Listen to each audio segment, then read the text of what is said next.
நல்லா கவனிக்கணும். அது பெரிமெனோபாஸ் பீரியட்ல ஏன் அந்த சிம்டம்ஸ் லாஸ்ட் இருக்குன்னா, அந்த ஓவரி வந்து இட்ஸ் கோயிங் டு பிகம் பேரன். அதாவது அது வந்து இதுக்கப்புறம் தன்னுடைய இயல்பை நிறுத்த போகுது. அந்த டைம்ல குழந்தை பெறுவதற்கான வாய்ப்புகளை கிரியேட் பண்ணுது. இப்போ வந்து டோட்டலா அதோட ஃபங்க்ஷனை நிறுத்த போகுது. குழந்தை பேருன்றது வந்து மெனோபாஸ்க்கு அப்புறம் இருக்க போறது இல்லை. அப்போ என்ன ஆகுதுன்னா அதிகமான அதாவது சேஞ்சஸ் வந்து அங்கே ஏற்படுது. அதனால தான் அந்த மென்டல் சிஸ்டம், ஏன்னா அந்த கிரைசிஸ் பிகம்ஸ் குழந்தை பேருன்றது தான் பெண்ணுடைய தன்மையை, அந்த பெண்ணுடைய தன்மையே வந்து நிற்க போகுதுன்னும் போது அவங்களுக்கு ஒரு சேஞ்சஸ் ஏற்படுது. அதனால தான் அந்த வேற வேற மேஜர் சேஞ்சு அப்படின்னு பார்த்தீங்கன்னா, மேஜர் சேஞ்சு பெண்ணோட லைஃப்லன்னு பார்த்தீங்கன்னா பியூபர்ட்டி ஒரு ஸ்டேஜ்னா, அதுக்கப்புறம் அதுக்கு மேலே மேஜர் சேஞ்ச் வந்து பியூபர்ட்டி வந்து இட் இஸ் எக்ஸிஸ்டென்ஷியல். பெண்ணா தன்னை காட்டிக்கொள்ளும் விதம், தன்னை தான் மாறிட்ட பெண்ணான்றது. இங்கே வந்து பெண் தன்மையிலிருந்து நான் பெண்ணு தான், ஆனாலும் நான் வந்து பெண்ணாக இருக்கிறதுக்கான அந்த குழந்தை பேரை வந்து நிறுத்த போகிறேன் அப்படின்னும் போது அந்த கிரைசிஸ் வருது. அந்த டைமில் கரெக்டாக பேலன்ஸ் பண்ணிட்டோம்னா அடுத்த ஸ்டேஜ் ஈஸியாக இருக்கும். இது வந்து டிப்ரெஷனோ அழுவுறதோ வந்து அவங்கள தன்மையை வெளிப்படுத்த முடியாத தன்மை. ஆக்சுவல் விஷயம் என்ன நடக்குதுன்னா, தான் பெண் தன்மையிலிருந்து மாறுகிறேன், நான் இதுக்கப்புறம் இயலாமை, நான் திரும்பி ஒரு உருவத்தை ஒரு உயிரை கொடுக்க முடியாத இயலாமையில உள்ள இருக்கிற எக்ஸிஸ்டன்சியல் ப்ராப்ளம். இதெல்லாம் எந்த புக்லையும் இருக்காது. நீங்க உள்ள போய் மனநிலை உள்ள போய் பார்த்தீங்கன்னா தான் தெரியும். அந்த ஓவரி தன்னுடைய கெப்பாசிட்டி என்ன, வேலை என்ன, அந்த வேலையை நிறுத்த போகும்.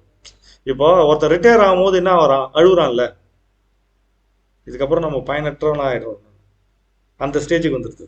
அதனால தான் அதை ஏதோ ஒரு வகையில் இயலாமை காட்டுறோம். இயலாமை தானே, டிப்ரெஷனும் அழுவையும் இயலாமை தானே.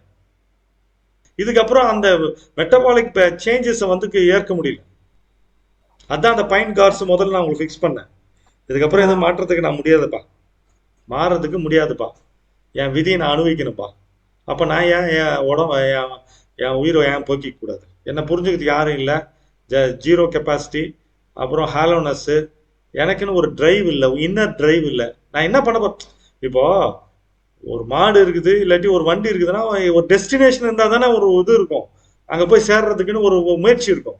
இங்கே டெஸ்டினேஷனே இல்லை, திரும்ப திரும்ப பழகின விஷயமே, திரும்ப திரும்ப செஞ்ச விஷயமே, திரும்ப திரும்ப பழகின பிரச்சனையை, திரும்ப திரும்ப ஒரே மாதிரியான மனநிலை அப்படின்னும் போது அங்கே டிப்ரெஷன் உருவாகும். இல்லீகல் கான்டெக்ட்டும் அங்கே தான் உருவாகும். ஏன் இதுனா தே வாண்ட் சோலாஸ், ஒரு சாய்மானம், ஒரு கம்ஃபர்ட் தேவைப்படுது. எங்கே கிடைக்காத போது யாருன்னா ஒருத்தர் தவறான வழியில் போகிறதுக்கான வாய்ப்புகளும் அந்த இடத்துல கிரியேட் ஆகுது. இதை வந்து பின் பாயிண்ட்டை நம்ம பார்த்து அது வராமல் எடுக்கிறதுக்கு தான் நம்ம ரெமெடி எடுக்கிறோமே, சூஸ் பண்ணோம்.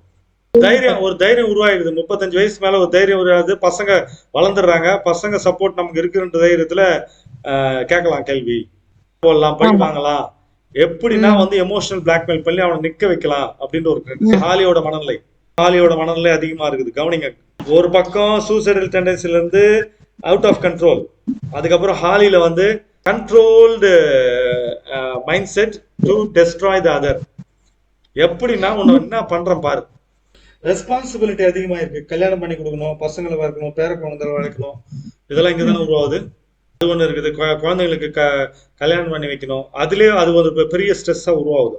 அப்போ வந்து திரும்ப திரும்ப தங்களை பார்த்துக்கொள்ள முடியல, அங்கேயும் வந்து பார்த்துக்க கூடாதுன்ற ஒரு மனநிலை வந்து உருவாகுது. பார்த்துக்க முடியாதுன்னு மற்றவங்க வேற சொல்றாங்க. இன்னும் நீ தனியாக பார்த்துக்க முடியாது, உனக்குன்னு தேவைகள்லாம் நீ பூர்த்தி செய்து கொள்ள முடியாது. டிவோர்ஸ் இங்கே அதிகமாக வருது இங்கேயும். அப்போ வந்து அவங்களுக்கு அனுசரணையான ஆள் தேவை.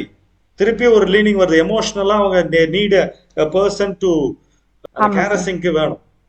அதை சமாதானப்படுத்தி ஆசுவாசப்படுத்துறதுக்கான வேலை 45 இருந்து அப்படியே லாஸ்ட் வரைக்கும் இருக்கும், சாவர வரைக்கும். பொருளாதாரத்துல பயன் வில்லோ ரெண்டா பிரிக்கலாம். அதை 35 to 50 ரெண்டா பிரிக்க போறோம், 2 ரெமெடி குரூப்பா. சில பேர் என் வாழ்க்கை கெடுத்துட்டான் அப்படின்னு வில்லோல இருப்பான். வில்லோ கூட எங்க தெரியுங்களா அதிகமா இருக்கும்? படிச்சவங்க மத்தியில நிறைய இருக்கும், படிக்காதவங்க மத்தியில கிராமத்துல செட்டில் ஆயிடும். போடா நம்ம வாழ்க்கை அவ்வளவுதானே, நம்ம இதுதானே பார்க்கணும், விதிடா.